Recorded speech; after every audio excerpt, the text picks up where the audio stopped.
All right. Hey guys, this is Yoda. Blizzard recently dropped their .5 patch tuning on us. And we also recently got to see the MDI time trials, so I figured it's a pretty good time to post the update to the tier list. So what actually happened in the patch notes, so Frosty K 3% nerf, BM Hunter is about a 4% nerf, I think, to Dark Ranger BM, both AoE and single target. MM, I'm not sure, but I think you prefer to play Dark Ranger BM and all the keys still, even with 4% nerf. Pack leader may do more damage in some keys, but once you get to really high keys, I feel like the Dark Ranger survivability is kind of worth a lot more than a small amount more damage from pack leader. Arcane Mage also nerfed by 3%. Not sure why, but whatever. Disc Priest, this change basically only affects rate is like less than 1% healing in Mythic Plus. Looking at the Mythic Plus leaderboard, first we'll look at the time trials. So most of the MDI teams have settled on this comp: Prot Warrior, Resto Druid, Ellie Shaman, BM Hunter, Dark Ranger, and Frosty K, but this was before the nerfs. There are some people playing Havoc. There's obviously our group playing Mage and Prot Paladin, and Squish's group playing the same comp they always play. Looking at the live leaderboard, we've got Shun's group playing with Mage, Havoc, and BM Hunter. And but they generally play with Warlock. I think that Havoc was only in the Arakara. They have like a Warlock in every other key. Sorry, the Hunter was only in the Arakara. They have a Havoc and Warlock every other key. Our group playing, this comp. After the Paladins, we've got some Warriors playing this comp, which is all three specs actually getting nerfed, which is kind of crazy. This group playing, this seems like a very popular comp: Frosty K, BM Hunter, and Havoc Demon Hunter. Kira's group, who doesn't really play much live anymore, playing the spec or the comp with three specs getting nerfed. And a bunch of people playing Prot Warrior, Bunksy playing, the same comp as before. Most of these people, I think, are playing very similar comps. Yeah, this seems to be a very, very popular comp here. So where are we at on the tier list with that? So I've decided I'm gonna put Ellie Shaman in S tier since of the MDI comp, well, all of the DPS that is not Ellie Shaman is getting nerfed, like Hunter and Frosty K, and even Arcane Mage, which all they were playing really in MDI, are getting nerfed. But Ellie Shaman is not getting nerfed, so I think it's safe to leave them in the S tier. Ellie Shaman is extremely strong right now, especially because, at least in MDI, and the top two groups on the leaderboard have decided Resto Druid seems to be the healer of choice over Resto Shaman. I'm still gonna leave it like in S tier because everyone is. There's still a lot of people playing it. But most of the, at least in MDI and the top two groups on the leaderboard, maybe even top three. No, it's only top two, I think. I've settled on Resto Druid, so that means someone needs to provide Shaman buff for the Warrior and the DK. And it seems like Ellie Shaman has kind of taken that niche, so we're going to put Ellie Shaman in S tier, since it also didn't get nerfed.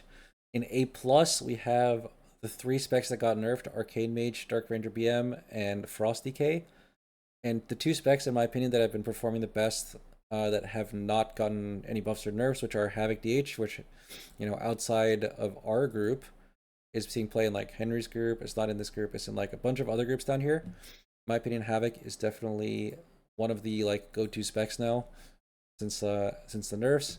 Warlock also randomly showing up with a lot of damage, and doing really well. It's actually being played by the rank 1 group, which also has Prot Paladin. So I'm going to put it in A+, along with everything else. I feel like, honestly, to make a comp, you just pick any of these tanks, any of these healers, and then any three of the DPS that are like between A+ and S, and you've got a perfectly fine comp for pushing super high keys. Kind of interesting that in the MDI, pretty much all of the competitive teams are playing Prot Warrior, but the top two tanks on the leaderboard, including our group, which hasn't played in a full week, are playing Prot Paladin. In my opinion, Prot Paladin is better for consistency.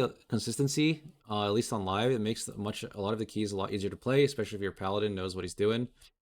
But Warrior definitely has the higher potential, especially in extremely coordinated runs, like what you can see in the MDI, especially in resilient keystones, which may affect the live meta very soon. If the key doesn't deplete, then it's really more about doing the most damage and just figuring out a way after many attempts to make the interrupts and everything and all the healing work out.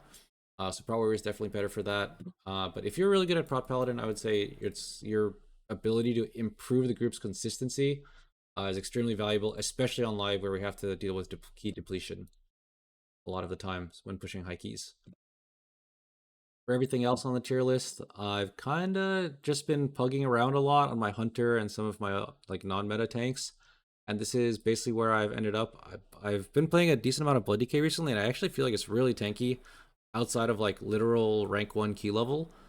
So I think it's safe to put it in A tier along with all the other tanks that are not, S tier. Healing wise, it seems like most of the healers are basically similar power level except the top two, and Holy Priest, I guess. For DPS, I think Fury Warrior and Feral might be a little bit underrated. Honestly, if there was another tier, I'd probably put them somewhere between A plus and A. But it's just that if you look at the top of the leaderboard, they're really not really much represented. There's like a Feral in this group, but most of the groups that are playing Prot Warrior are not really playing Fury Warrior or Feral Druid. Say with the groups that are playing Prot Paladin. So it's kind of hard to place it above A tier, but I would say of the DPS here, I'd say Feral and Fury are performing the best, at least damage-wise and survivability-wise. In the B tier, we're kind of just have specs that we're hoping for buffs and basically just didn't get any. Asta Rogue is hoping for bug fixes. Enhance is just randomly doing 10% less than Ellie Shaman for some reason, so they're hoping for buffs. They didn't get any. And yeah, most of the stuff I would say is pretty similar. If you are fodder re-rolling, I would say Ellie Shaman is a really good choice. DK, Hunter, still really good choices. For tank, I would say probably roll the Prot Warrior if you're looking for something really easy. Paladin if you're looking for a challenge. And for healer, I guess it does seem like Resto Druid is kind of gonna be taking over the back half of the season. But we will see. I think Resto Shaman is still very strong. If you're a good Resto Shaman, I see no reason not to play it. And yeah, all right, that is gonna be it for the tier list update. Thanks for watching. Peace out.